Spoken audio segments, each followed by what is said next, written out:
Hello and welcome to another exciting installment of Man, Woman, Movie, a bi-weekly podcast where we take turns picking movies. And no matter which movie, we agree to watch it and review it. Yes, we both come at it from our different perspectives, and we let you, the listeners, in on our innermost thoughts. So this is episode 8. It's my pick. Yes. I ordered my pick from Amazon, and I'm going to have you open it for the reveal. Oh, it hasn't even been out of the package yet. No. I have it in the Amazon package right here. And I'm going to let you cut it open, and that's going to be the reveal of what we're going to watch. Do you have any guesses as to what it might be?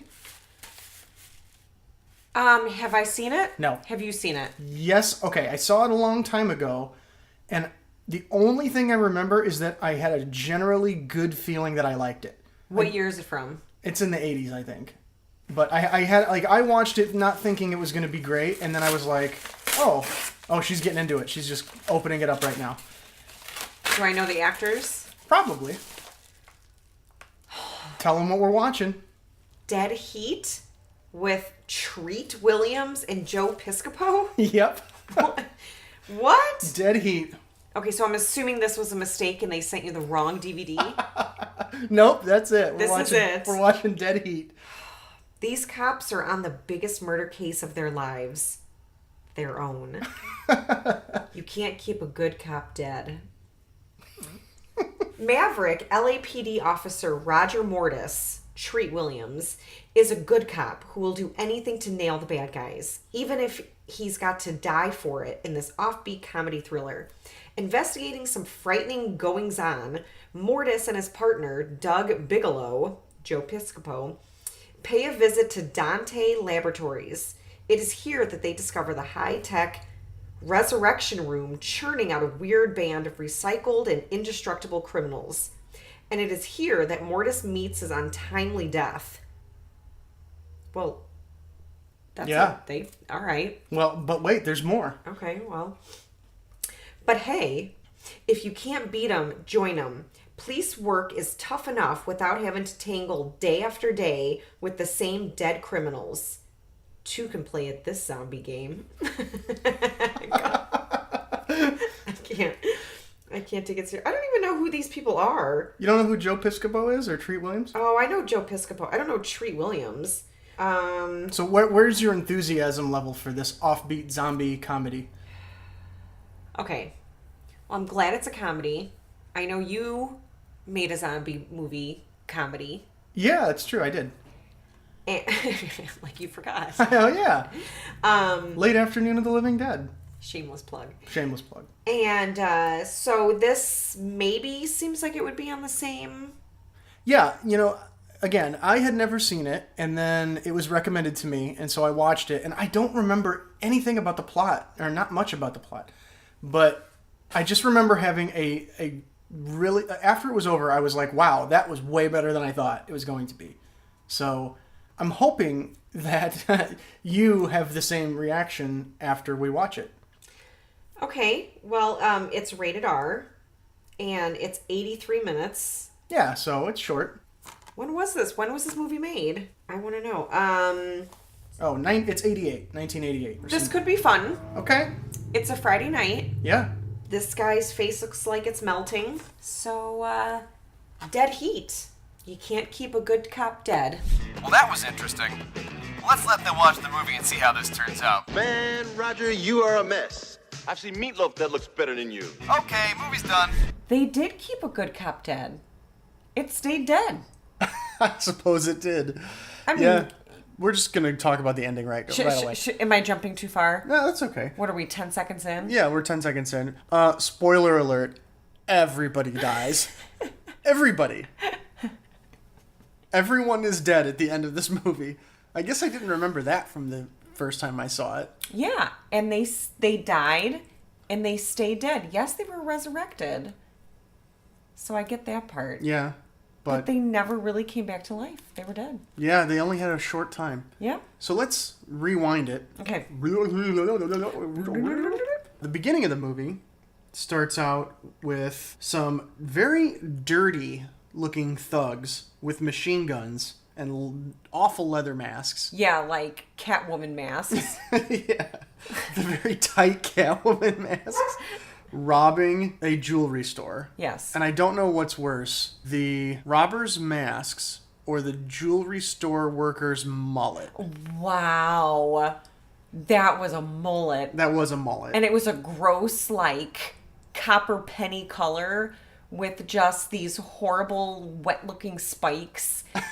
And then the long, dry back hair. That was... So it sounds like you think the mullet was worse than the masks. Well, I mean, you heard my reaction when she came on the screen. Yeah.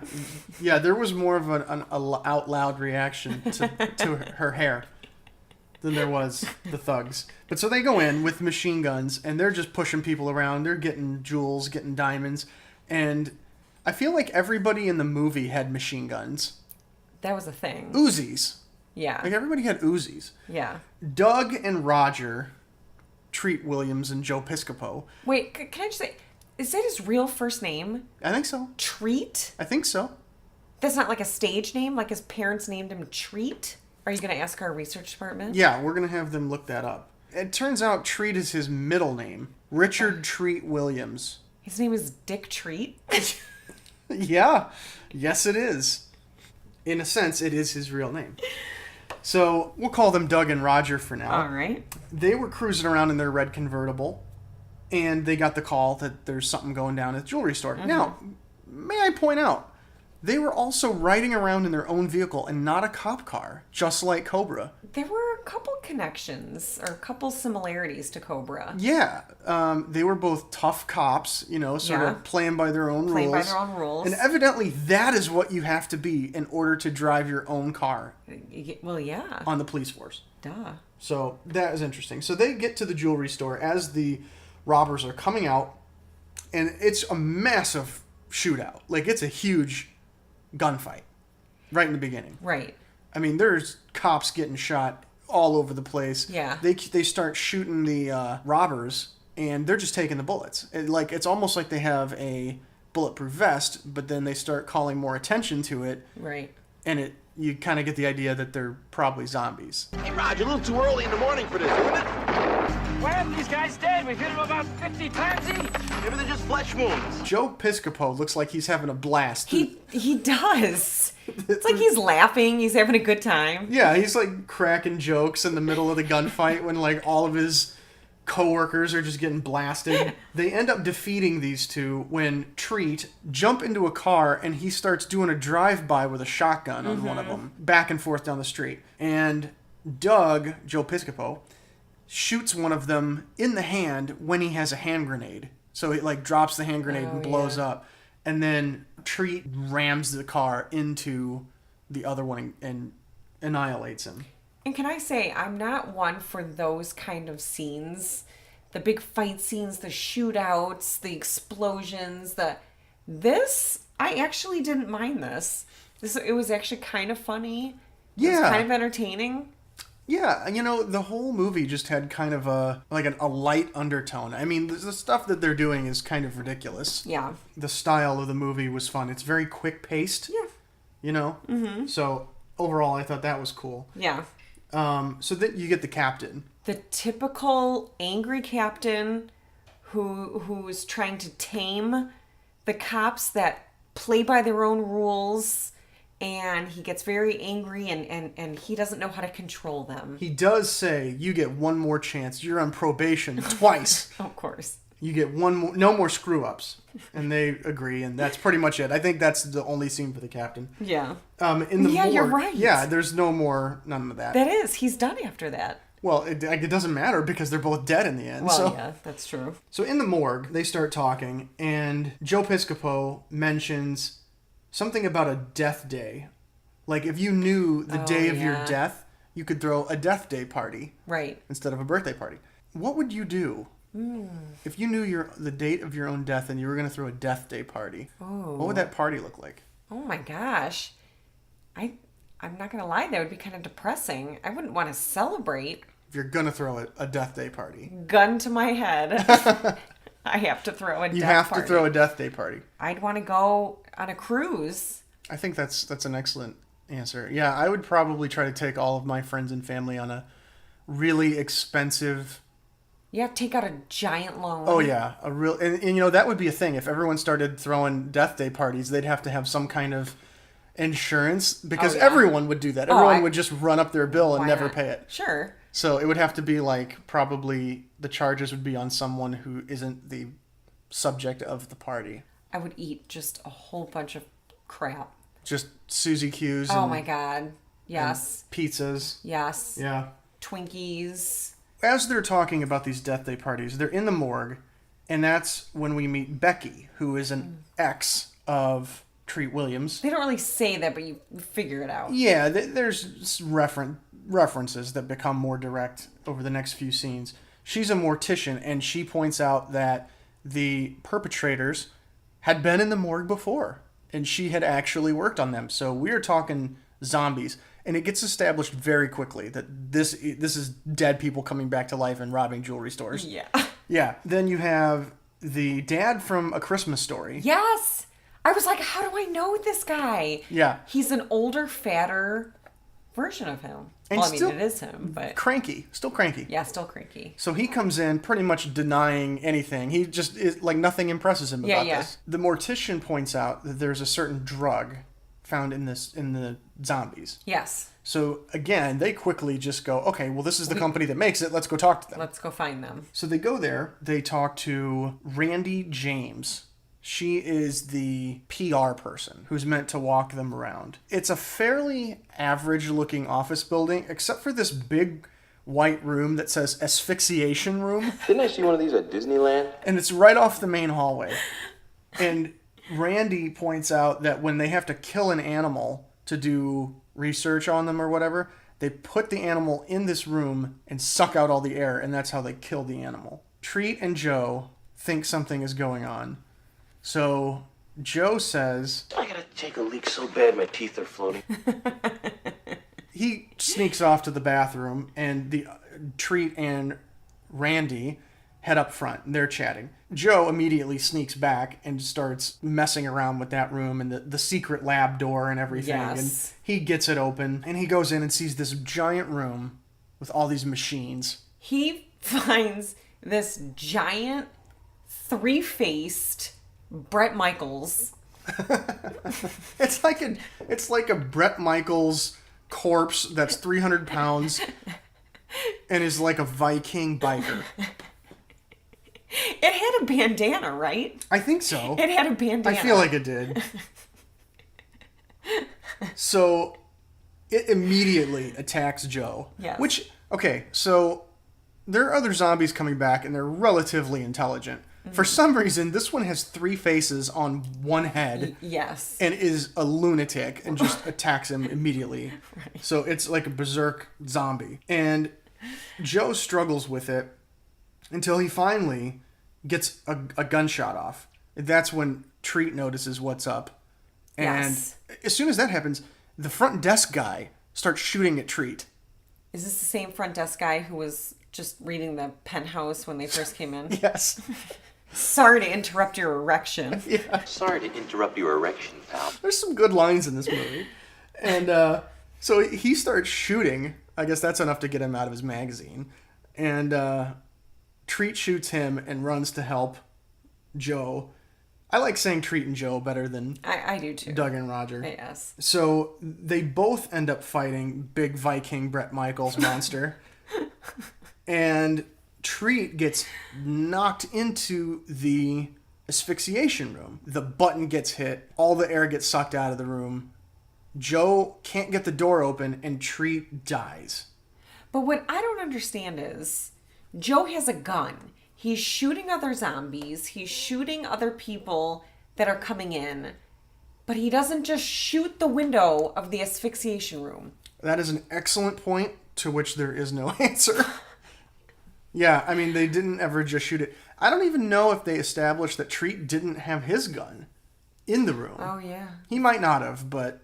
Yeah, I don't remember. Yeah, there should have been some attempt at shooting that window. But it didn't happen. It didn't happen. And Treat dies. Police are on the scene. They find the resurrection machine. No one's trying to stop him. Right. And they say, oh, hey, this is how they do it. let's put Treat on the table and see what happens. He's resurrected. He comes back feeling great. And he feels awesome. He feels better than ever. They try to take his heartbeat, and he doesn't have any. And the doctor, the dad from Christmas Story, accuses him of just he's faking it. Yeah. He's faking not having a heartbeat.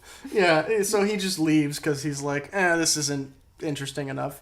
In 10 to 12 hours, Treat is going to turn into a big pile of goo. Yes, his tissue will turn into stew. Yes, he's going to melt. So that kind of sets in motion the idea that they need to solve his own murder. They decide the first thing to do is to go find Randy James at her house. She was just about to drive away, and they jumped up and they grabbed her and they pulled her inside. She claims she has no idea what's going on. She's just the PR person. Joe finds a videotape in her house. Pops it in the VHS player. And that's when we see Vincent Price, legendary Vincent Price. He's on his deathbed, and he starts sort of muttering something secretive when two more zombies with Uzis start shooting their way into the house, trying to kill everyone again. And they're hiding behind furniture. And Treat just gets shot just a million times. Yeah, he's just taking shots. Joe's hiding behind the couch shooting at them, and nothing's really doing any good. Because I think, doesn't he make a comment about that too? Remember the good old days when guns killed people? Yes. Yeah. And you said, you're just jealous. Treat hides under the water of a hot tub and pops up and grabs one of the zombies, and they end up wrestling. And Joe ends up fighting the other one and impaling him and sending him off of a balcony thing. And it was funny because it just kind of showed that when they were fighting the zombies, he was trying to punch him in the crotch. And he was trying to electrocute them, and obviously that's not going to do anything to them because they're zombies. I thought some of the dialogue was legitimately pretty funny. Yeah, yeah. I thought it was great. We're cops, and if Thul's not out here in 10 seconds, we're gonna kick some honorable ass. They get the idea then to go see this guy named Mr. Thule in Chinatown, who runs a butcher shop. Yes. He is connected to Vincent Price in this whole scheme, whatever it is that they're trying to unravel. They go in, they start trying to question the big butcher guy. Mr. Thule comes out, he's evasive, he doesn't really want to talk anything about the research or anything. And I have to think, I don't know what the common perception of this movie is, but if there's a famous scene in Dead Heat, it's got to be the butcher shop. It has to be, because you and I laughed pretty hard at the scene. This was really funny. So they're kind of arguing back and forth, and he hits the switch, and the chandelier just kind of shoots out these resurrection rays, and it goes all over, and all these dead animals, these, things that are packed for people to buy and cook and eat. These chicken wings. Chicken wings, fish, pigs, just everything just starts coming back to life. Duck heads. Yeah, the duck heads. They're all coming back to life. These fish are flapping. These pigs that are gutted are still coming back to life and trying to attack them. And one thing I liked is, as that scene's building, you start hearing a pounding on the door of the cooler. Oh, yeah. And a cow or something. I don't know what that was. Yeah, it was a big headless, gutted, four-legged thing. It was the size of a cow. And it gets kind of on top of Treat. Yeah. And my thing is what's the plan there? It can't do anything. Yeah, because it's hollow. Right. How do you fight this thing? Maybe we could drown it in A1 sauce. So I think they just shoot it or something. I think you're right. I mean, it doesn't turn out to be that big of a problem. It was just funny. Yeah, it was meant to be funny. It's just it kind of lays on him, and that's it. Yeah. The CG wasn't too bad though, for it being 1980. What was it? 88. 88. It wasn't too bad. It was actually. Yeah, I mean the lightning bolts and stuff. I mean it's fine. There's not a lot of it, so I mean they use the practical effects were pretty good. Sure. All that was fine. They make it out of there, and they decide they want to go to the library to start investigating names of recently deceased, and that's when Roger has his moment of struggle with the fact that he's dying. Yes. Joe comes up and kind of gives him a pep talk. They check into the morgue with mortician Becky, and she lets him know that he's dying real fast. Oh, yeah. Faster than expected. I know that a huge part of the movie was supposed to be his progression into turning into a zombie. And there were certain scenes where you're like, oh, he's starting to get real pale and he's starting to, take the form of a zombie. And then in the next scene, he would look good again. He was fine. And then the next scene, he was like extra zombie. And then the next scene, he was fine again. Like there wasn't very good like continuity with like his zombie progression. Oh, it was all over the place. Yeah. Yeah, I mean, it's dramatic. Like there's some scenes where he has some thick like eyeliner or something on, and then it's gone. Yeah. In the next scene. He looks totally healthy. Yeah, I think the only attempt he makes to cover up the fact that he's turning into a zombie is one scene early on where he stops by to buy lipstick. Oh, yeah. And it just looks like he's got thick lipstick on. From the morgue, they decide they want to go check out Vincent Price's grave. Oh, yeah, yeah. And okay, something you commented on, it was a little hard to follow why they were going from place to place. Yeah, okay. The way they tied each scene together sometimes felt a little bit thin, just because like you had to follow like one or two lines of dialogue that were sometimes pretty quick. So I can agree with that. Later, it's revealed that Randy, the PR consultant, actually met Vincent Price at the hospital.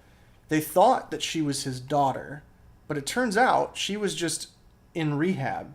Right, drug rehab. She was like the daughter he never had. Yes. They go to Vincent Price's house, and shocker, they find Joe Piscopo dead in the water. Like upside down. In a fish tank. Head in a fish tank. Yes. And which then at that point you commented there's a lot of fish in the movie. Yeah, there's a weird subplot of fish.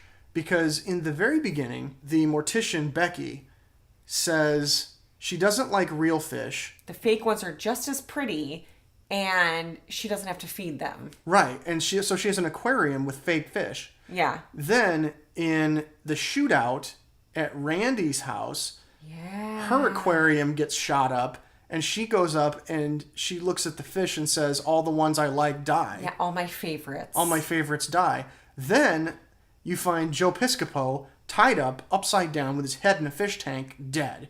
I don't know what that's supposed to mean, but there's something there with fish. You're good at connecting those things. I never would have connected all that. I didn't think of it the first time I saw it, I know that. But, like, sleeping with the fish, I don't know. Something with death and fish, I think, are involved. Life and death and fish. There's some theme there. I'm going to have to watch this movie 3-4 more times and try to figure it out. That you're all alone on that one. But yeah, so I thought it was a surprise because Joe Piscopo is just dead. You don't see him die. He's dead off screen. Yeah, they just find him. They find him dead. It's so weird. Randy reveals another secret. She's a zombie. She's also dead. And she was told that if she helped Vincent Price, that she could live a normal life. But that's not the case. And how do we know that? Because we watch her melt and decompose in a horrible way right in front of Treat's eyes. It starts with her hand, and it just gets all old and nasty looking and aged. Wounds are opening. And... Yeah. And then it carries over the rest of her body until her arm falls off and her head falls off. Well, her face melts first before her head comes off. Okay, now I'm gonna puke. But the whole process from her being this beautiful woman that just gets out of the shower to a melted, gooey corpse. I mean, the whole thing took place in like 15 seconds. Yep. It was a fast death. Yes, and she was apologizing while her head was laying against the wall. And like foaming and smoking. There was like foam coming out of her eyes and her nose and her mouth. She was like, please forgive me. That's a good impression. At this point, they discover that the dad from the Christmas Story is definitely in with the villains. They are gathering rich people up, and they're going to offer them eternal life in exchange for half of their fortunes. Vincent Price is actually still alive. We thought he was dead the whole time. He's still around. He's looking pretty good. You get Dad from the Christmas Story. Mm-hmm. You get Vincent Price. You get Thule, the guy who owned the butcher shop. Oh, gosh. All in one place. Sound like a bunch of wussies to me. They capture Treat when Treat tries to intervene, and they stick him into an ambulance. They handcuff him into the ambulance. Yes. That's another reveal of a character death. Becky the mortician. And this time, she doesn't ever come back. She's flat just out dead. How did she die? It didn't say. She's just on a stretcher, dead. Treat kicks the ambulance into gear, and it flies down a hill and Bursts into flames. Runs into some cars, explodes, and pretty much full zombie Treat gets out of it. Half of his head is burned. His hair has been freshly gelled up into a crazy looking spiked dew. And he is not. He's no longer the clean cut nice cop. So then all of the villains get together and they explain the whole thing. And Treat just attacks the building with an Uzi. That's right. I don't know if they show where he got the Uzi. In this movie, they're just everywhere. Everywhere. Probably a vending machine. Sure. There's a lot of zombie on zombie violence at that point. Sure. All the rich people that are gathered here listening to this presentation get shot. There's a lot of innocent people. And they don't even care. No. Because Treat was even shooting a bunch of innocent people. Did he actually hit them? Yes, like 3 or 4 people. I guess we're supposed to assume they're bad if just by virtue of the fact that they're there.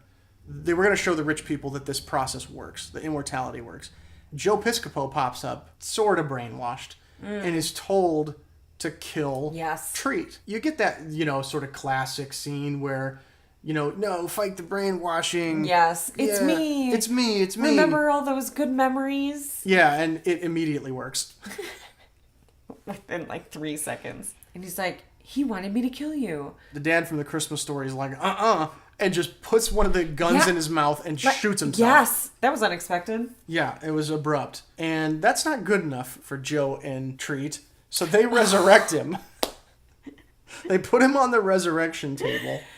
And they do something to him while he's on the table.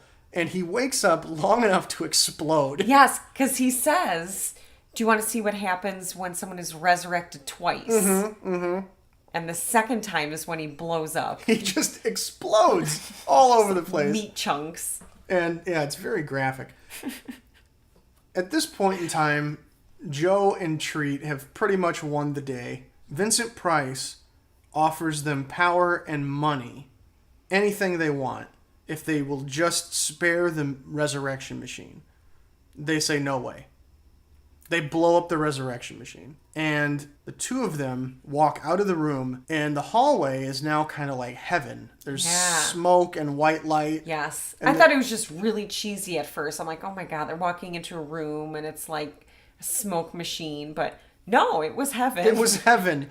They walk into heaven together. Yep. And that's it. So, and it was kind of supposed to be funny at the end. Yeah, and Vincent Price lives. Yes, unless he right. blows up with the machine. I don't think he does. They didn't show that. Overall, you would say you like this movie. Yeah. I really liked it again. The feeling that I had, now I remember why I had that feeling like, oh man, I really like this movie, but I can't really remember much about it. Right. Now it all makes sense to me. It is goofy as hell, but it's a lot of fun. In fact, like if my friends came over tomorrow and they were like, "Oh, you got the Dead Heat Blu-ray, let's watch it," I'd probably watch it again tomorrow. You would watch it again. Yeah, it's short, it's nutty. Well, I work tomorrow night, so have at it. Okay. You can watch it as many times as you want. I'm gonna call all my friends. Okay. Now, here's something I very much disagree with. I looked this up on Rotten Tomatoes. 11%. No. Like, that's just absurd. The viewers? The critics. The viewers gave it 50. I would give it even more than 50. I would too. I'd be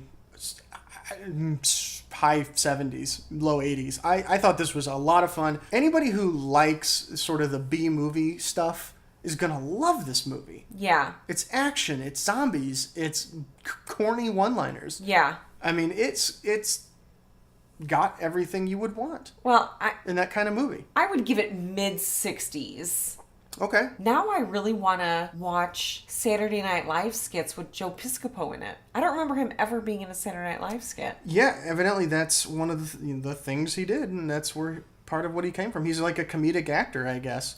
I mean, I got to admit, I haven't followed Joe Piscopo's career very closely, but he's still around. He's like 65 now, you know? Oh, okay. If there was going to be a sequel, say the Resurrection Machine survived or somebody built a new one, you're going to have Dead Heat 2. It's going to happen. But you're going to have a different cast. Who do you think makes it into Dead Heat 2? I'm just pulling this out of thin air. Treat Williams will be played by Jason Bateman. Oh, okay. Joe Piscopo by his Arrested Development brother, Job. Okay. That would be good. I could see that. My picks would be Treat Williams' role would be Ryan Reynolds. Okay. Joe Piscopo's role would be The Rock. That's way better than mine. Well, I don't know. I'm looking at the Blu-ray cover here, and I'm looking at Treat's picture. I'm like, I can see a little Ryan Reynolds there. And, Joe looks nothing like The Rock, but, you need a beefy dude. He's done comedy. Yes, that would be good. That would be really good. People out there in Hollywood land, if you own the rights to Dead Heat, call up Ryan Reynolds and The Rock. Let's get this going. I would see that. I would watch that. Completely watch that. Would you watch the Jason Bateman and Job one? Of course, yeah. If you cast the entire movie from Arrested Development people, I would watch it. That would be fine. Yeah, Will Arnett would be great. Come on! That just about does it for this episode. If you like us, we are on iTunes, Google Play, SoundCloud. And all of the various services that those feed into, however you might find a podcast. So if you like us and you like what we're doing, go ahead and give us some comments, give us some good reviews, some stars, or cheese. Cheese. Yes, I want the positive cheese. The fresh cheese or rotten cheese. I mean, we don't want rotten cheese. We don't want rotten cheese, but we haven't talked about the cheese system in a while. That's right. So yes, if you are out there and you like us, give us some positive cheese. We want some fresh cheese. Yes. And if you would like to send us any comments or thoughts, we love reading those. We do. And please send them to contact@tenwingmedia.com, or you can find us on Facebook or Twitter or any of those other various social ways that we connect these days. We would love to hear from you. We do. We really genuinely love reading those. So please send us questions and comments and feedback. We will possibly put them on one of the episodes. So until next time, until episode 9, which will be your pick, Aaron. Mm-hmm. I'm Jason Halls. I'm Aaron Halls. I gotta take a leak so bad my teeth are floating. I'm gonna edit that out. You were just dying to say that. I was. Bye, everybody.